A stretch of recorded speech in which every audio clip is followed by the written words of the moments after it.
Hello and welcome to English Sky YouTube channel, a place to learn English through stories, practice, and simple lessons. Here, English becomes easy. No pressure, no long rules, just real stories, useful words, and speaking tips that help you grow step by step.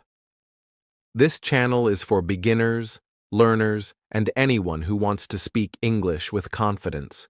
You will hear clear English, repeat useful phrases, and enjoy the journey.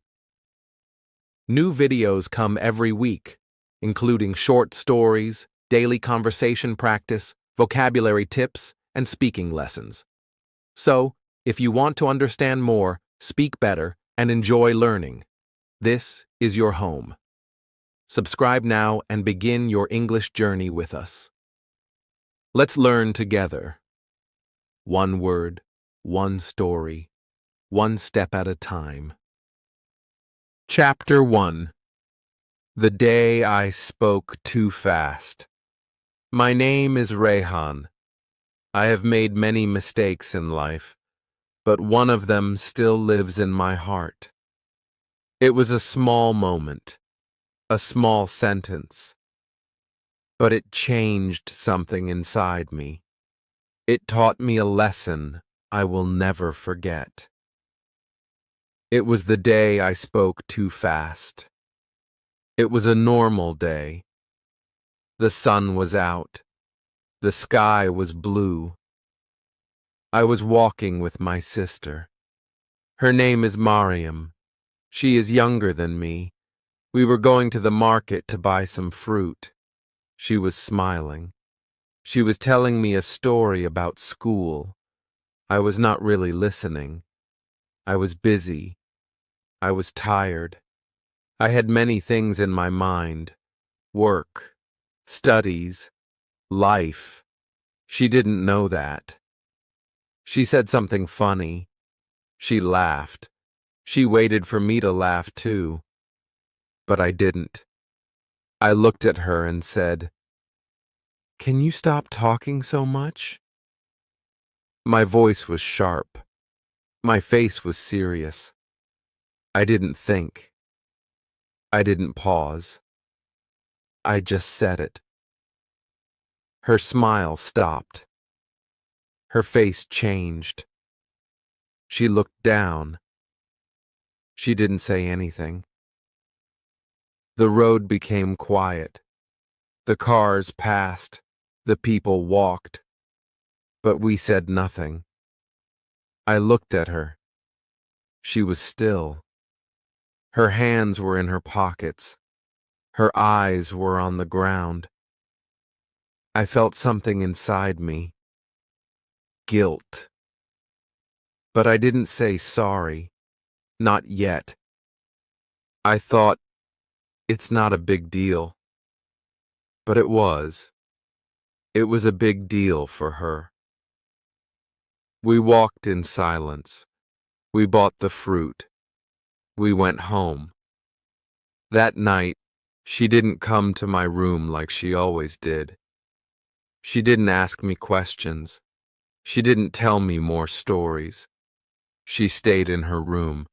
I sat on my bed. I remembered my words. They were short, just 6 words. But they had power, the wrong kind of power. I thought, why did I say that? What was the need? She was just happy. She just wanted to share her day. But I broke that moment, not with my hands, with my words, and I could not take them back. The next morning I went to her room. She was brushing her hair. I said, "Good morning." She said, "Good morning," back. But her voice was not the same. It was soft, flat, empty. I knew I had hurt her. I sat down next to her. I said, "I'm sorry." She looked at me. Her eyes were kind. She said, "It's okay." but I knew it still hurt. After that, I began to think about words. I began to think about how fast we speak, how sharp we can be, how one small sentence can cut deep. I started to watch myself. I started to count to 3 before speaking when I was angry. I started to breathe first, think first, then speak. That one moment with my sister changed me. It taught me that words are not air. They are not empty. They carry weight. They leave marks. We cannot see those marks, but they are real. They stay inside people, just like that one sentence stayed inside her. Since then, I try to listen more. I try to smile more. I try to say kind things. And when I don't have kind things to say, I try to stay quiet. Silence is better than sharpness. A pause is better than pain. I also learned something important. When we speak fast, we are not in control.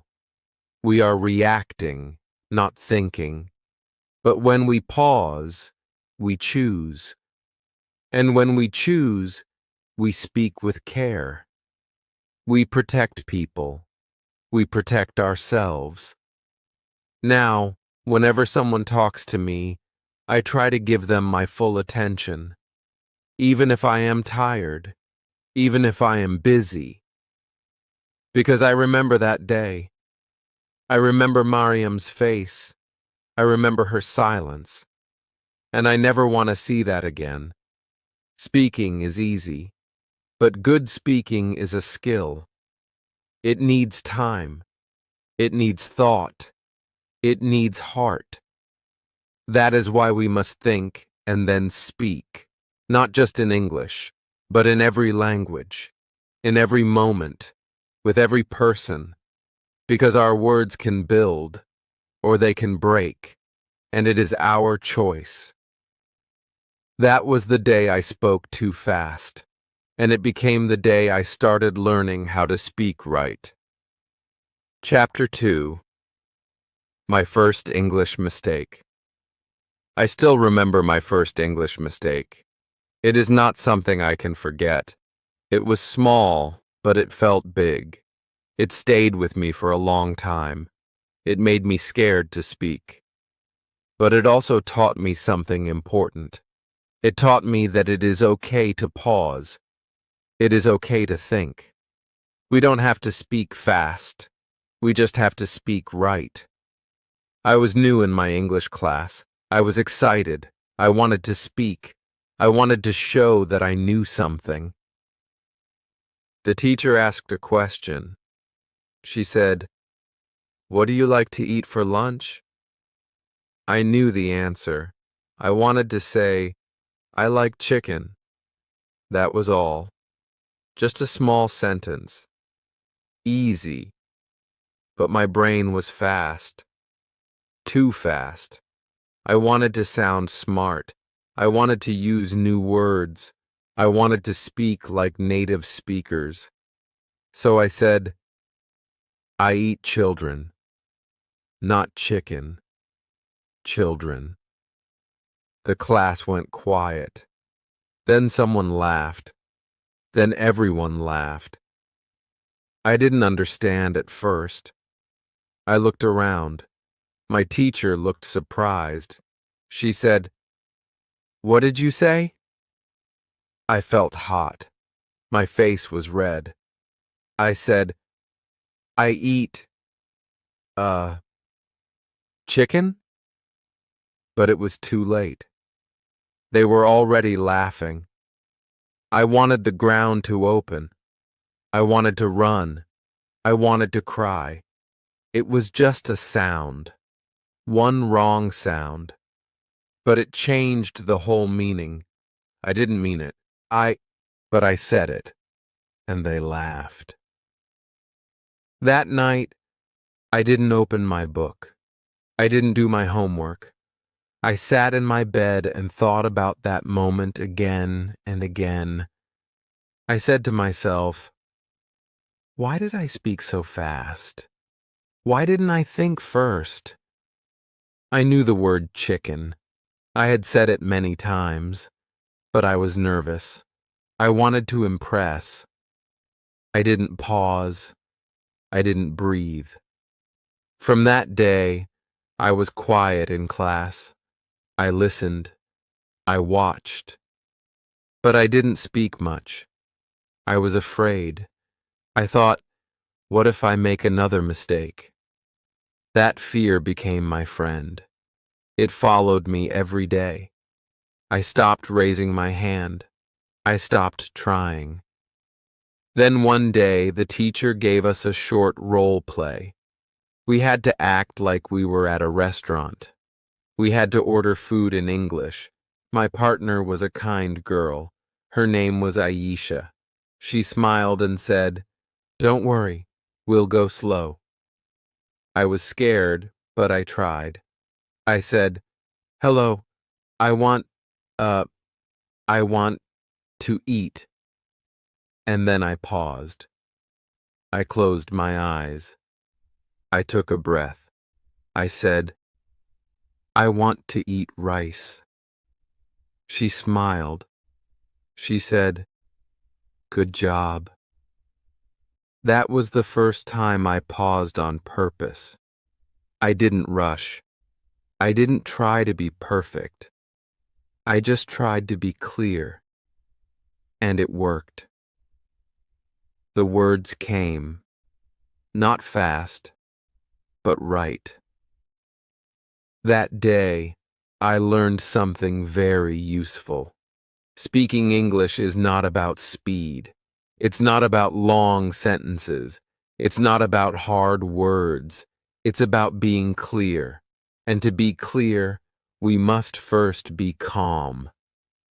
Now, when I speak English, I take small pauses. I breathe. I give my brain time. I tell myself, it's okay. You don't need to hurry. Think, then speak. It helps me. It gives me power. It gives me peace. I also stopped feeling bad about mistakes. Everyone makes them, even native speakers, even teachers. A mistake is just a step, a lesson, a part of the path. The real mistake is to stop trying. That first mistake still makes me smile today. I laugh, but kindly. I don't feel shame anymore, because it helped me grow. It helped me understand that thinking is part of speaking, a big part. So now, when I meet new learners, I tell them my story. I tell them about the day I said something wrong, the day I was laughed at, but also the day I started learning how to pause, how to breathe, how to think before I speak. And they listen, they smile, they feel safe, because they know they are not alone. We all make mistakes. What matters is what we do after. I still speak English every day. I still make small mistakes, but I don't freeze.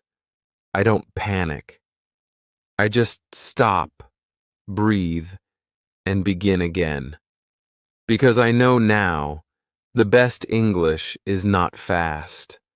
The best English is true. And truth takes time. Chapter 3. Words have weight. I believe words can touch the heart.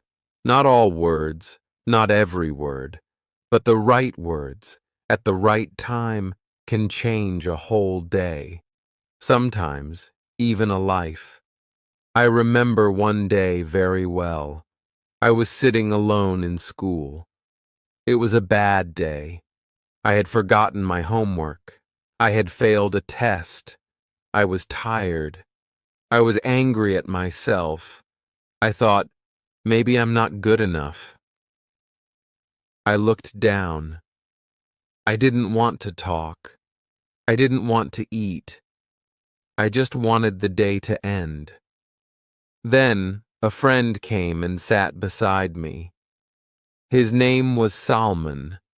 He didn't say much. He just looked at me and said, "You are trying. That's what matters." That's it. Just one line. But it felt big. It felt warm. It made me feel seen. It made me feel understood. That simple sentence gave me something. It gave me courage. It gave me energy.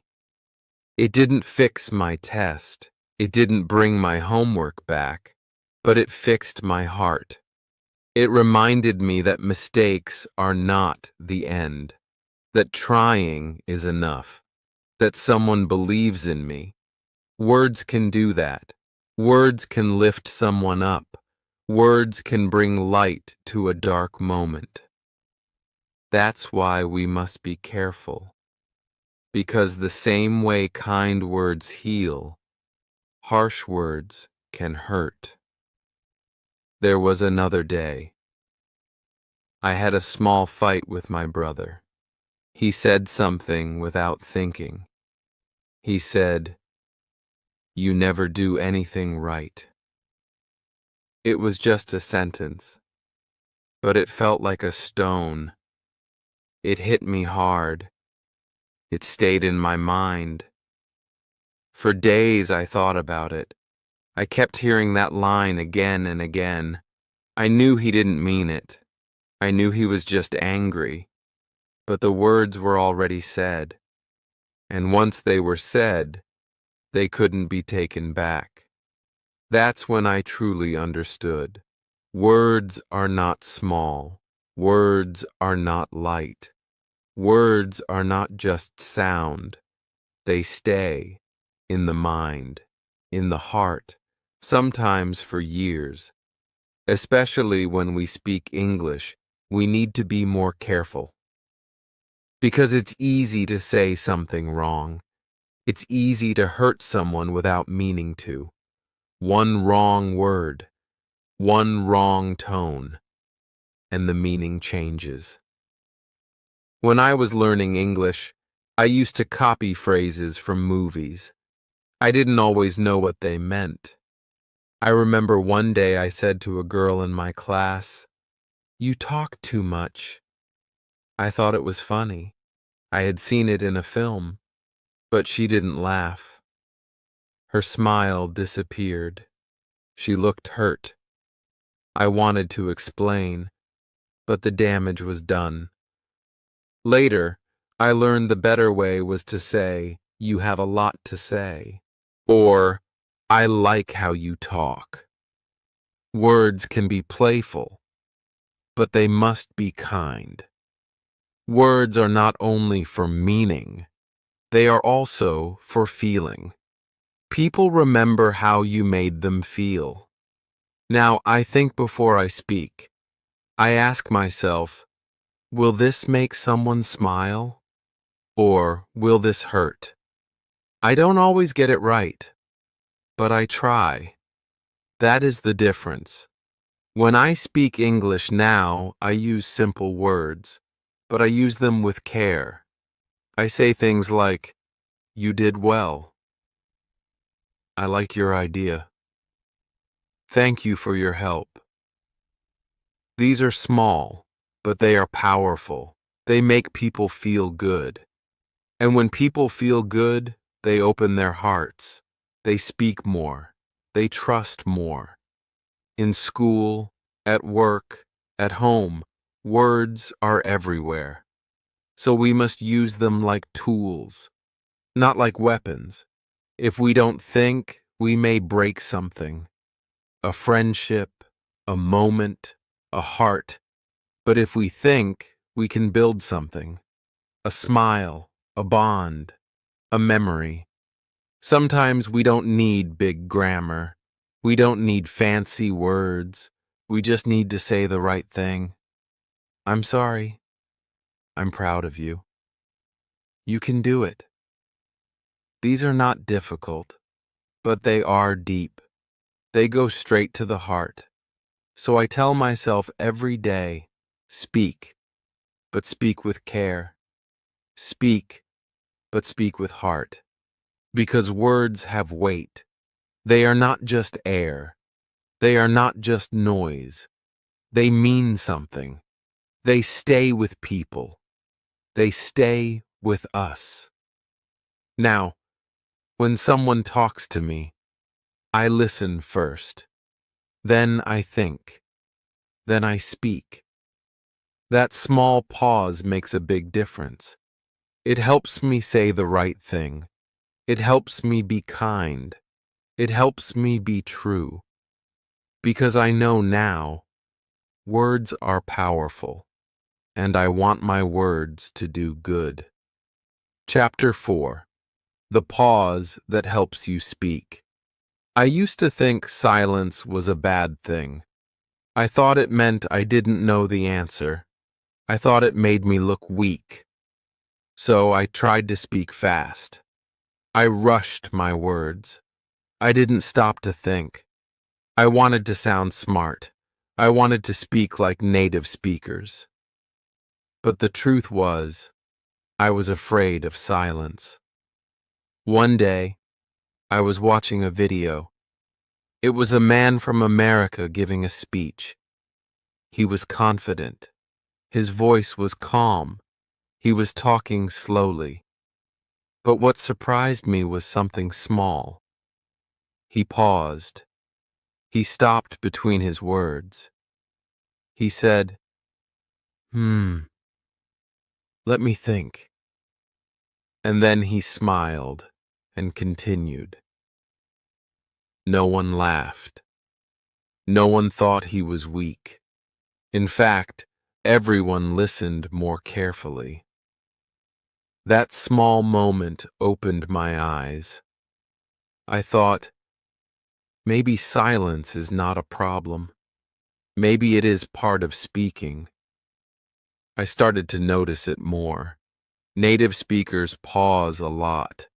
They say, I'm not sure. Or, well, maybe we can try this. They don't rush. They don't panic. They pause.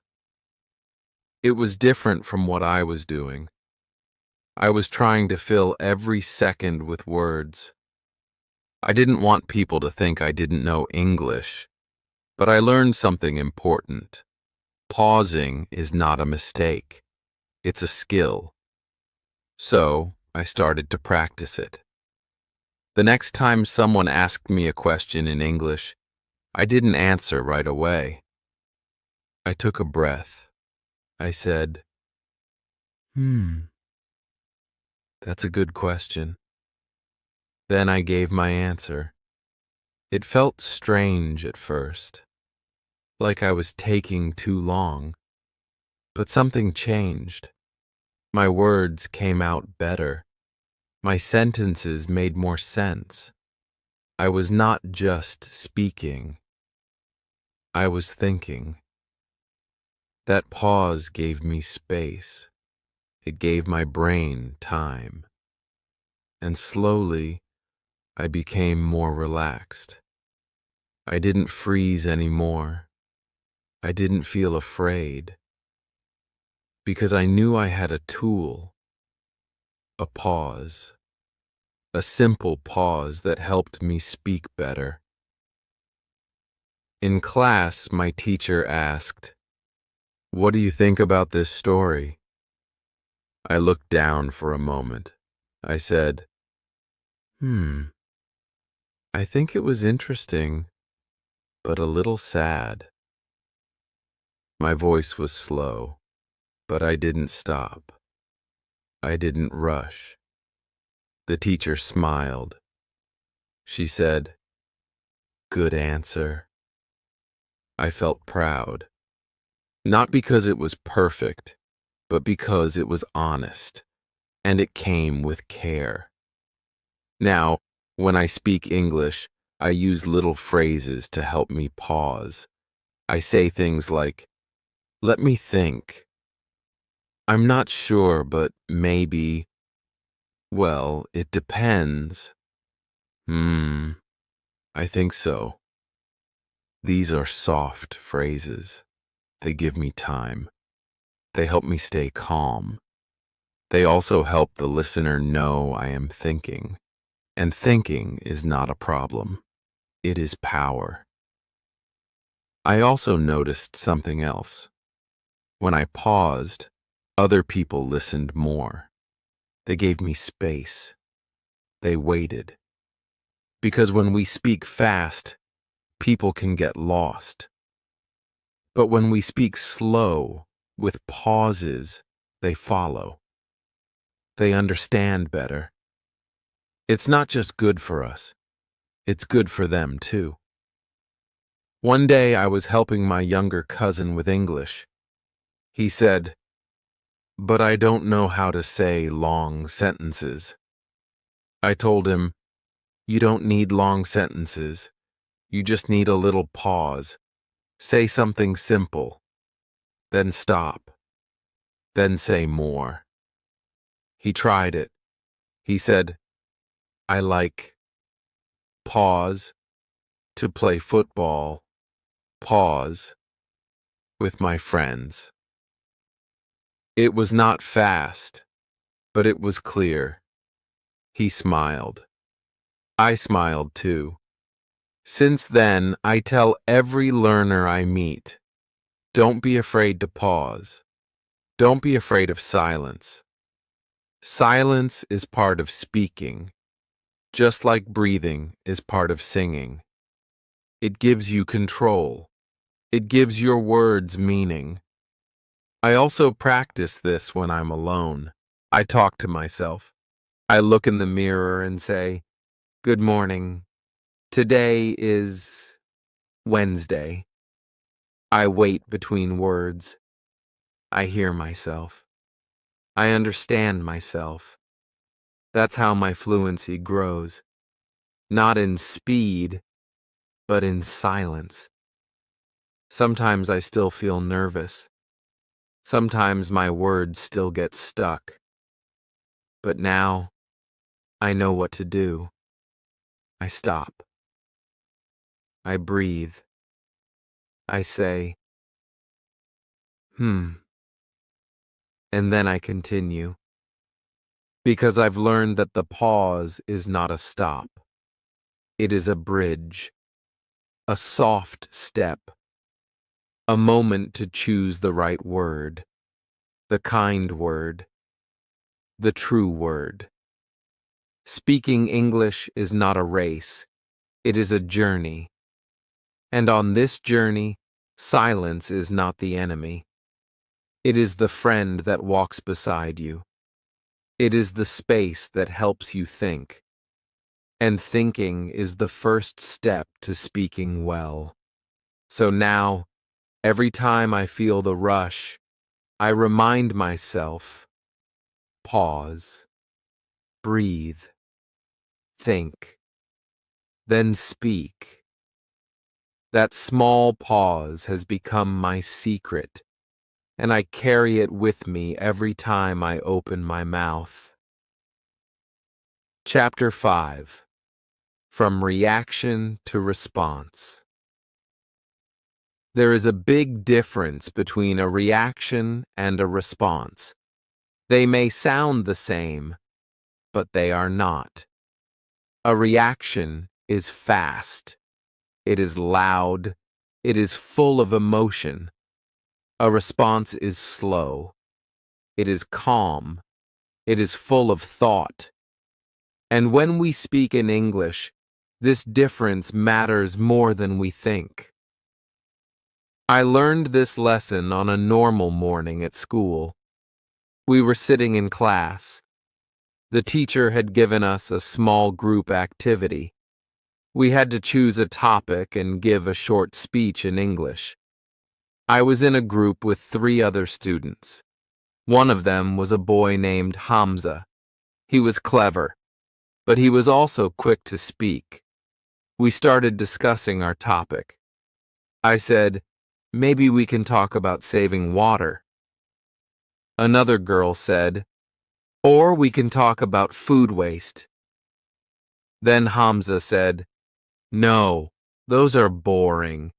Let's talk about football. Everyone likes football. His voice was loud. His face was serious.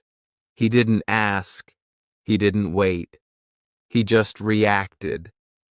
The girl looked down. She didn't speak again.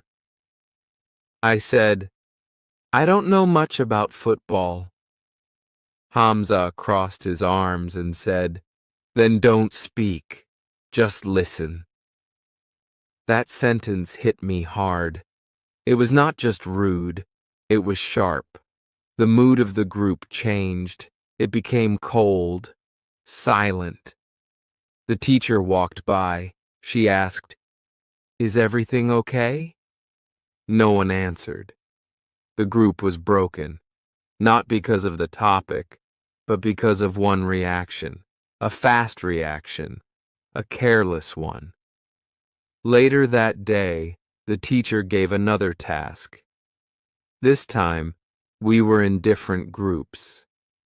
I was with a boy named Imran. He was quiet. He didn't speak much in class, but when he spoke, he was soft and clear. During the activity, I made a mistake. I used the wrong word in my sentence. I said, we should respect the pollution. I meant to say, protect the planet. Everyone laughed a little. I felt my face turn red. I looked down, but Imran didn't laugh. He waited. Then he said gently, maybe you meant protect the planet? His voice was kind. His eyes were calm. He didn't correct me to feel smart. He helped me to feel safe. That was a response. A real response. Not fast, not angry, but full of thought. After class, I thought about both moments. Hamza reacted. Imran responded. One moment hurt me. The other lifted me. One made me afraid to speak. The other gave me courage. That's when I understood something important. English is not only grammar. It is not only words. It is behavior. It is how we speak, how we use our voice, how we treat people with it. Many times, learners focus only on vocabulary, only on pronunciation, but they forget to learn patience, respect, softness. These are also part of good English, because the way we speak shows who we are. Now, when someone makes a mistake, I try to be like Imran. I don't laugh. I don't react fast. I take a small pause. I breathe. Then I speak with care. I say, it's okay. We all make mistakes. Or, that's close. Let's try again. And when someone says something I don't agree with, I try not to speak right away. I ask myself, do I want to be right or do I want to be kind? Most times, I choose kind. Because kind words stay longer. They build bridges. Fast words build walls. One day, in a group activity, a new student made many mistakes. He said, I is good. I go to school yesterday. Some students laughed. I didn't. I smiled and said, I think you mean, I was good.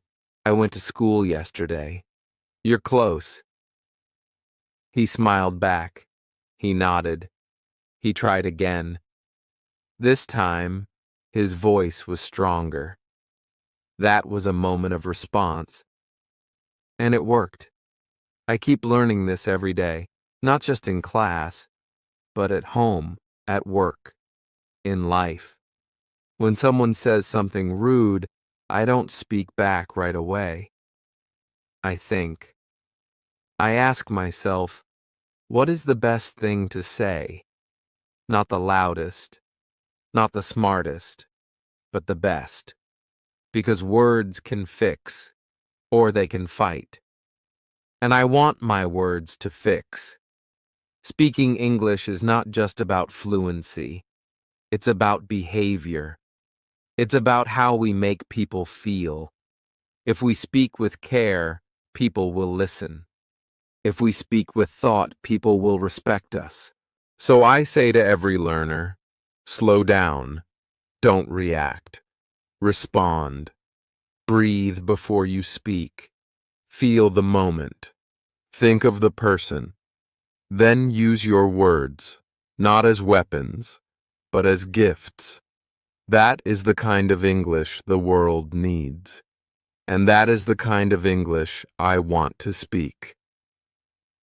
Chapter 6. Practice makes thoughtful speaking. When I first started learning English, I thought I had to speak fast to sound good. I thought fluent people speak like machines. No pauses, no mistakes, just fast, flowing English. So I tried to do the same. I rushed. I stumbled. I forgot words. And I felt bad. Then I discovered something. Real speaking is not fast talking. It is slow thinking. The best speakers are not the fastest. They are the calmest. They speak with care. They take their time. They choose their words. That's when I started to understand. Good speaking needs practice, but not just any practice. It needs thoughtful practice. One day, I watched a video of a girl speaking English in front of her class. She was not fast, but she was clear. She paused. She smiled. She looked at her teacher, then at her friends. She said, "Let me think. I want to say that my favorite food is, pasta." Everyone clapped, not because it was perfect, but because it was real, and it came from the heart. I asked myself, how can I speak like that? So I started small. I found a quiet place in my room. I stood in front of the mirror. I looked at my own eyes, and I began to speak. At first I just said, "Good morning. My name is Rehan. I feel good today." Then I paused. I took a breath. I added more. "I will study now. Later, I will eat lunch. Then, I will go for a walk." I watched my face. I watched my mouth. I listened to my voice. That was my first mirror practice. It was not hard. It was not long. But it was honest. I did it every morning. Just 5 minutes. I talked to myself. Sometimes I told a story. Sometimes I described the room. Sometimes I just said how I felt. I am tired. I am happy. I am thinking. The mirror helped me slow down. It helped me become my own listener. Another thing that helped me was writing before speaking. When I had to talk in class, I would first write my thoughts. Not a full script. Just ideas. Just short lines. For example, if the teacher asked, "What do you do after school?" I would write, "Come home, eat, rest, play, study." Then, when it was my turn to speak, I looked at my list. I said, "After school, I come home, I eat something, then I rest. Sometimes I play with friends. In the evening, I study. Writing gave me a plan. It gave me time to think before I spoke. And when I had time to think, my words came easier. I also started recording my voice. I used my phone. I sat on my bed. I pressed record. I said something simple like, "Today was a good day. I went to school. I learned something new." Then I stopped the recording. I listened. I noticed my speed, my mistakes, my pauses. Sometimes I said, too much. Sometimes I spoke too fast. I didn't feel bad. I just learned from it. The next day I tried again. I said the same thing, but slower, with care, with feeling. I said, "Today was a good day. I went to school. I learned something new." It was better. Not perfect, but better. These small exercises helped me build a new habit. The habit of stopping before speaking. The habit of thinking before saying. The habit of caring about my words. Sometimes when I walk outside, I play a small game. I look around and make sentences in my mind. This is a tree. That boy is running. The road is empty. I do it slowly. I think about the words before I say them in my head. That's also practice. Silent practice, but powerful. One day, in class, a teacher said, "What's the most important skill in English?" Some said grammar. Some said vocabulary.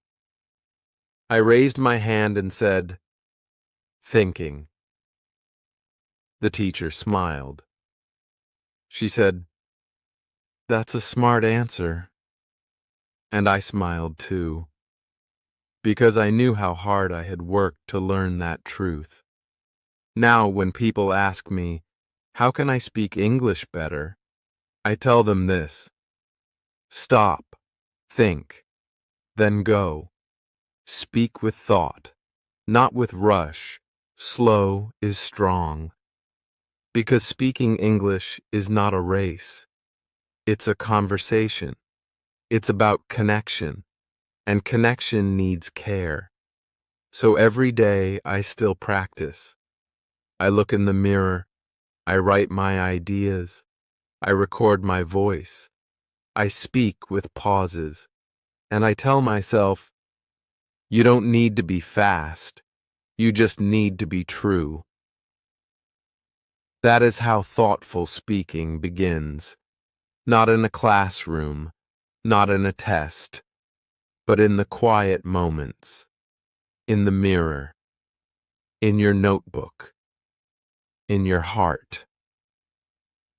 Chapter 7: A New Way to Speak. Sometimes I sit alone and think about how far I've come, not just in English, but in the way I speak, the way I listen, the way I use my words. When I started, I thought speaking English meant big words, fast sentences, perfect grammar. I was wrong. I tried to speak fast. I wanted to sound smart, but I forgot something. I forgot to think. I made mistakes. I hurt feelings. I froze in class. I laughed when someone made an error, only to feel that same pain later when it happened to me. My words were not ready, because my thoughts were not ready. Then, slowly, I learned. One chapter at a time. One small lesson at a time. I learned to pause. I learned to breathe. I learned that silence is not a weakness. It is a sign of care. I learned that it's okay to stop and say, "Let me think." I learned that words can lift people or break them, and once they're spoken, they cannot come back. That's why they must be used with care. I learned to practice, not just speaking, but thinking, in front of the mirror, with a notebook, with my own voice in a recording. I learned to speak not to impress, but to connect. Now, I don't speak fast. I don't chase speed. I choose peace. I choose truth. I choose the quiet power of a calm voice and a thoughtful heart. When I speak now, I think first. I ask myself, is this kind? Is this clear? Will this help? This is not just for English. This is for everything. For family. For friends. For work. For life. There was a time I would answer quickly, without care. Now, I wait. I listen. I give space to others, and I give space to myself. People have noticed. A friend once said, "You speak differently now." I smiled. I said, "I speak with more thought." He said, "I can feel it." That is the power of thinking before speaking. People can feel it. They can feel the respect. They can feel the honesty.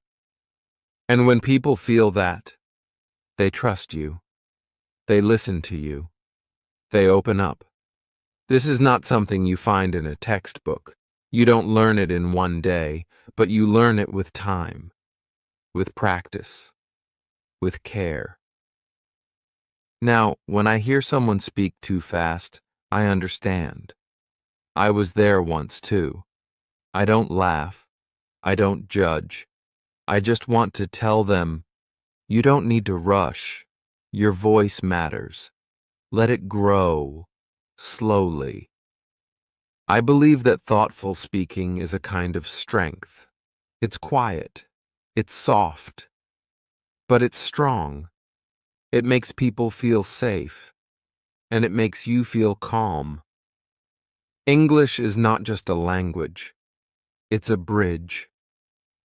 And the best bridges are built slowly, with care. One word at a time. One pause at a time. So, if you're reading this or listening to this and you're still learning, keep going. Don't worry about fast speech. Don't chase perfection. Don't fear silence. Your words are enough. Your thoughts are enough. You just have to give them space to grow. You don't have to speak like anyone else. You don't have to sound perfect. You don't have to be quick. You just have to be real. Be kind. Be honest. And always remember, you don't have to speak fast. You just have to speak with heart. That is the new way to speak. And it is the most powerful way of all.